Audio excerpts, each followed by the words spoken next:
Good morning students. पिछली class में हमने डिस्कशन खर्चों के बारे में किया था। ठीक है जी। अलग अलग सिचुएशंस में हम खर्चों को किस तरीके से रिकॉर्ड करेंगे। जैसे खर्चा हुआ, ठीक है, और आपने तुरंत उसका पेमेंट कर दिया तो जर्नल एंट्रीज क्या होंगी। खर्चा हुआ बट पेमेंट अभी हमने टाल दिया आगे के लिए, अभी मतलब भुगतान नहीं किया, तो जर्नल एंट्रीज क्या होंगी। और खर्चा अभी हुआ नहीं है पर पेमेंट एडवांस में कर दिया तो जर्नल एंट्रीज क्या होंगी। ये सब चर्चाएं अपनी पिछली 3 क्लासों में हमने की थी। आज हम डिस्कशन करेंगे इनकम के ऊपर, कमाई के ऊपर। देखिए जी, हर बिजनेस का एक मेन जो है वो ऑपरेटिंग एक्टिविटी होती है, मुख्य व्यापार की गतिविधियां होती हैं जिससे कि वो आय अर्जित करते हैं, माल बेच करके या सेवाएं दे करके पैसा कमाते हैं। पर बिजनेस के पास कई और अन्य स्रोतों से भी, कई अदर सोर्सेस से भी इनकम आती है। जैसे मान के चलिए कि आपकी जो बिल्डिंग है, ठीक है, आपकी जो ऑफिस बिल्डिंग है बिजनेस की, उसमें एक फ्लोर खाली पड़ा है। ठीक है, एक फ्लोर आप अपने बिजनेस के लिए यूज करते हैं और एक फ्लोर खाली पड़ा है तो आप उसे किराए पर दे करके किराया भी तो प्राप्त कर सकते हैं। ठीक है जी। पर ध्यान दीजिएगा, किराया हमारी मुख्य इनकम नहीं है। मुख्य तो माल बेच करके या सेवा दे करके पैसा कमाना है। रेंट पे हम अपनी बिल्डिंग इसलिए दे रहे हैं क्योंकि वो खाली पड़ी हुई है, बेकार है, इसीलिए वो कुछ कमाई हमें अर्जित करके दे देगी। तो जी, आपके पास अपनी बिल्डिंग में कुछ हिस्सा खाली पड़ा है तो आप उसे किराए पर दे सकते हैं। इसी तरीके से आप अगर एग्जाम्पल लें अपने स्कूल का, अपने स्कूल में जो बसेस हैं वो बच्चों को लाने ले जाने के लिए खरीदी गई हैं स्कूल के द्वारा। पर यही बसें कई बार शादियों के सीजन में भेज दी जाती हैं। ठीक है, शादियों के सीजन में, बारातों में ये बसें भेज दी जाती हैं जिससे कि इनकम जनरेट होती है। ठीक है भाई, मान के चलिए कि अगर 4-5 दिन बसें अगर रेगुलर भेज दी जाएं, उससे 4-5 लाख रुपए की इनकम हो रही है तो इसमें कोई बुराई नहीं है। छुट्टी के बाद बसेस को भेजा जा सकता है। ठीक है जी, और हमारे स्कूल वाले ऐसा करते भी हैं। ठीक है, अगर थोड़ी सी इनकम उससे जनरेट हो रही है तो उसमें कोई बुराई नहीं है, तो बसेस को भेज करके भी इनकम जनरेट की जा सकती है। बट ध्यान रखिएगा, बसों को बारात में भेजने का हमारा मुख्य उद्देश्य नहीं है। मुख्य उद्देश्य तो बच्चों को पढ़ाना होता है स्कूल का। ठीक है, बट बसेस हैं, खाली हैं छुट्टी के बाद, तो जाकर के वो कुछ इनकम अर्न कर सकती हैं। ठीक है जी। तो जी, इस तरीके से अलग अलग तरीकों से बिजनेस में इनकम आ सकती है। तो मैं एग्जाम्पल लेता हूं रेंट का। ठीक है जी, मैं एक एग्जाम्पल रेंट का ले लेता हूं। वैसे बैंक में जब पैसा जमा कराया जाता है उस पर ब्याज मिलता है, वो भी एक इनकम है। ठीक है जी। बिक्री के अलावा जो अलग अलग स्रोतों से आपकी इनकम हो रही है, आय अर्जित हो रही है, उसको कैसे रिकॉर्ड किया जाएगा वो हम आज डिस्कस करेंगे।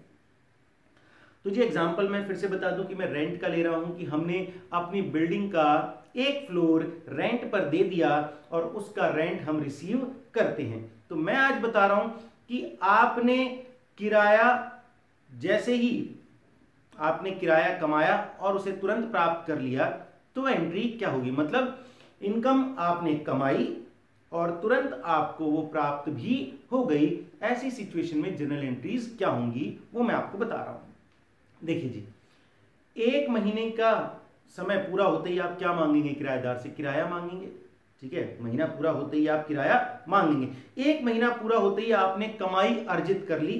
ठीक है, कमा लिया पैसा और आपने उसको प्राप्त कर लिया। तो ऐसी सिचुएशन में क्या जर्नल एंट्री होंगी वो देखिए। देखिए जी, टॉपिक है अपना journal entry related to income received. आय प्राप्त अगर आपने कर ली है तो ऐसी सिचुएशन में क्या जर्नल एंट्रीज होंगी। देखिए, मई 2020 महीना है, मई 2020 का, उसका किराया, उसका रेंट, मई 2020 के महीने का जो रेंट है वो आपने रिसीव किया अपने बिजनेस में। ठीक है जी, किराएदार से मई 2020 का जो किराया बनता है वो आपने मांगा और उसने तुरंत आपको दे दिया। देते ही आपके पास या तो कैश आएगा या वो भुगतान करेगा चेक से। ठीक है जी। दोनों ही सिचुएशन में अगर आपको पैसा मिलेगा तो आपकी संपत्ति बढ़ेगी, कैश आया तो भी एसेट बढ़ेगी, और बैंक में पैसा बढ़ेगा तो भी आपकी संपत्ति बढ़ेगी, असेट बढ़ेगी। तो देखिए मई 2020 का किराया आपने प्राप्त किया तो आपको कैश या चेक से पैसा मिलेगा, तो ये असेट बन जाएगी आपकी, ये बढ़ेगी तो हो जाएगी डेबिट। ठीक है। और दूसरा पक्ष क्या है, क्यों मिला आपको ये पैसा, आपकी इनकम की वजह से, आपकी रेंटल इनकम की वजह से। ठीक है जी। तो यहां पर रेंट क्या बन गई, आपकी इनकम बन गई, और इनकम बढ़ती है तो क्या हो जाती है, क्रेडिट हो जाती है। ठीक है जी। तो यहां इनकम का नाम क्या है, रेंटल इनकम, किराए की इनकम। करें बेटा शुरुआत। चलिए अब देखते हैं एग्जांपल्स। कहते हैं रेंट फॉर मई 2020 रिसीव्ड ₹10,000। मई 2020 का जो किराया है 10,000 रुपए प्राप्त हुआ।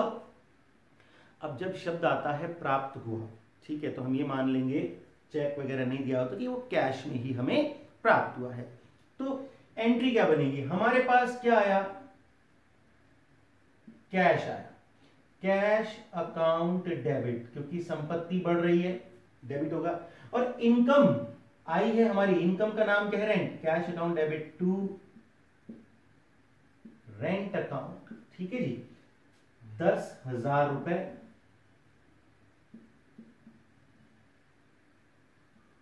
रीजन हो जाएगा, कैश आ रहा है जो कि एसेट है, कैश बढ़ेगा तो हो जाएगा डेबिट। दूसरी चीज क्या है, रेंट।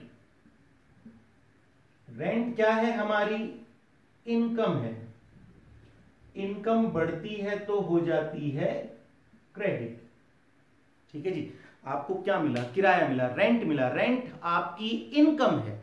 ठीक है। और किस फॉर्म में मिली है, आपको कैश के फॉर्म में मिली है। ठीक है, या चेक से मिल सकती है।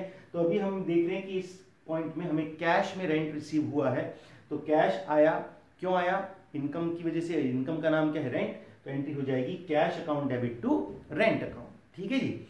अब दूसरा एग्जांपल देखिए। दूसरे एग्जांपल में कहते हैं rent for May 2020 received through cheque ₹10,000। अब हमें मई 2020 का जो किराया मिला है वो चेक से मिला है, कैश में नहीं मिला है। तो ऐसी सिचुएशन में हमारे पास बैंक अकाउंट में पैसा आएगा, बैंक अकाउंट डेबिट 10,000 रुपए। ठीक है जी। किस वजह से आया है, रेंट की वजह से, टू रेंट अकाउंट। रीजन फिर से देख लीजिए, बैंक बैलेंस बढ़ेगा। ठीक है जी, बैंक में बैलेंस बढ़ेगा, ये हमारी एसेट है, बढ़ेगा होगा डेबिट। और क्यों मिला ये पैसा हमें, रेंट की वजह से, और रेंट हमारी इनकम है। ठीक है जी।